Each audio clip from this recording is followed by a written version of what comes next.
Video එකේදී කතා කරන්නේ කොහොමද අපි ඩේටාබේස් එකේ රිපෝට් එහෙම නැත්නම් වාර්තා නිර්මාණය කරන්න කියලා. අපි වාර්තාවකින් එහෙම නැත්නම් රිපෝට් එකකින් බලාපොරොත්තු වෙනවා වගුවක තියෙන දත්ත හරි කුවරි එකකින් වෙන් කරගත්ත දත්ත හරි කඩදාසි වලට මුද්‍රණය කරන්න සුදුසු විදිහට හදාගන්න එක.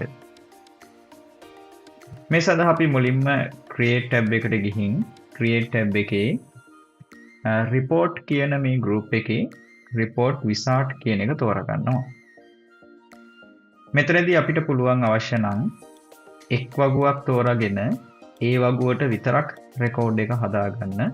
එහෙම නැත්නම් අපි දැන් වගු අතර රිලේෂන්ෂිප් එකක් හදලා තියෙන හින්දා ඒ රිලේෂන්ෂිප් එක භාවිතා කරලා වගු දෙකේම තියෙන අපිට ඕන කරුණු අරගෙන report එක හදන්නත් පුළුවන්. ඉතින් මම මේ report එකෙන් බලාපොරොත්තු වෙන්නේ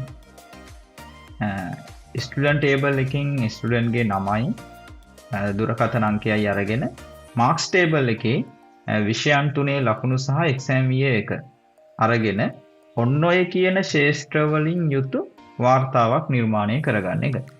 හරි. ඉතින් මම මුලින්ම කරන්නේ ස්ටුඩන්ට් ටේබල් එකකින් මට ඕන කරන ෆීල්ඩ් ටික මේ විදිහට සිලෙක්ට් කරගන්නවා.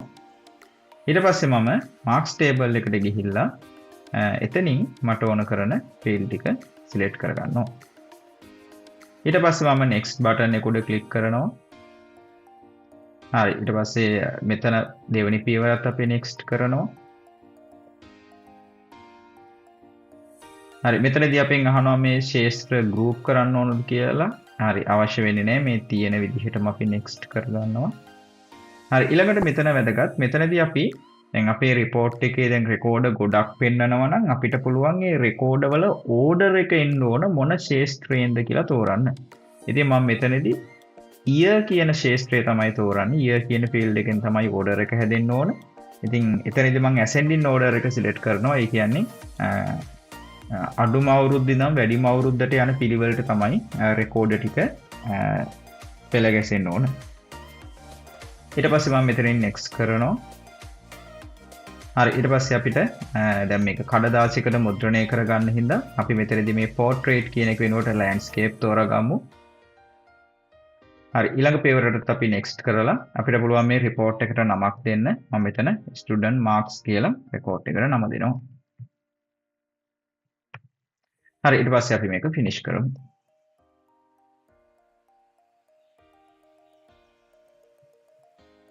එතකොට මෙන්න මේ වගේ report එකක් තමයි අපිට මුලින්ම ලැබෙන්නේ. දැන් මේක අපිට අවශ්‍ය විදිහට අපි adjust කරගන්න ඕනේ. ඒ සඳහා අපි කරන්නේ මේ report එකේ මෙන්න මේ පහළ layout view කියන එකට මාරු වෙන එක. report එකේ layout view එකට අපි මෙතනින් මාරු වෙනවා. හරි. report එකේ layout view එකට ගිහින් දැන් අපිට පුළුවන් මෙන්න මේ තියෙන label එහෙම අපිට ඕන විදිහට හදාගන්න. හරියට අපි අර form එකකදී මේවා හදාගත්තා වගේම තමයි අපිට මේවට font size දෙන්න පුළුවන්, font වර්ග තෝරන්න පුළුවන්, font colors දෙන්න පුළුවන්. අපි කැමති විදිහට මේවා ලස්සනට හදාගන්න පුළුවන්.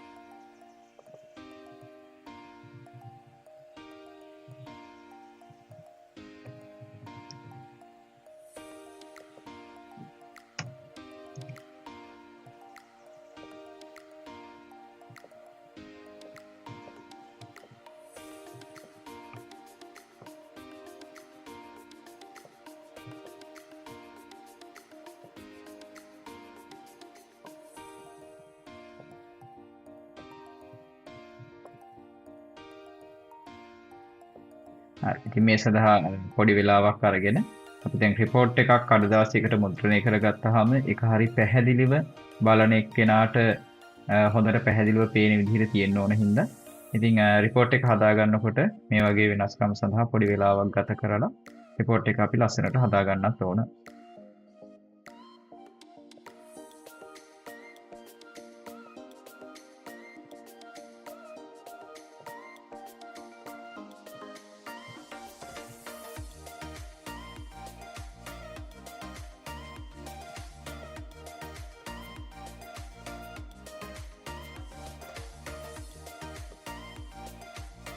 හරි. ඉතින් දැන් අපි මේ හදාගත්ත රිපෝට් එකේ අපිට ඕන නම්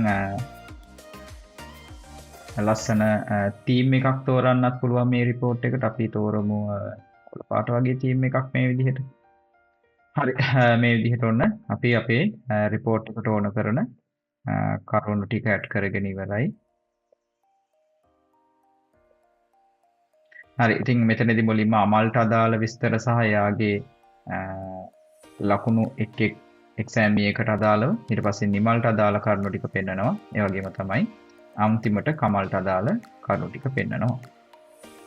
හරි. දැන් ඉතින් අපිට පුළුවන් මේ රිපෝට් එක මුද්‍රණය කරගන්න. දැන් මුද්‍රණය කරගන්න නම් අපි මුලින්ම මේ රිපෝට් එකේ print preview කියන preview එකට මාරු වෙන්න ඕනේ. ඊට පස්සේ අපි ආයෙ පාරක් මේකෙ මුකුත් තව අපිට හදාගන්න වෙනස්කම් කරන්න තියෙද කියලා බලලා එහෙම නැත්නම් අපිට පුළුවන් මේ උඩ ඔප්ෂන් අතර print button එකක් තියෙනවා. ඊට පස්සේ මෙතන size කියන එකෙන් අපිට paper size එක හදාගන්න පුළුවන්. ඕනෑ නම් අපිට landscape portrait කියන හරි දිශානතිය මෙතනත් වෙනස් කරගන්න පුළුවන්. හරි. ඊට පස්සේ print එකක් සම්බන්ධ කරලා තියෙනවා නම් පරිගණකයට මේක print කරගන්න පුළුවන්. එහෙම නැත්නම් අපිට මේක PDF එකක් විදිහට save කරන්න පුළුවන්. මම මෙතන PDF කියන tool එක select කරලා මේක අපි desktop එකේ PDF එකක් විදිහට save කරගන්නවා. එහෙම නැත්නම් අපි අර database එක හදපු folder එක ඇතුළටම ගිහිල්ලා මේක PDF එකක් විදිහට save කරගන්නවා. එතකොට මෙන්න මේ විදිහට අපි අර හදාගත්ත report එක අපිට PDF එක බලා ගන්න පුළුවන්. හරි.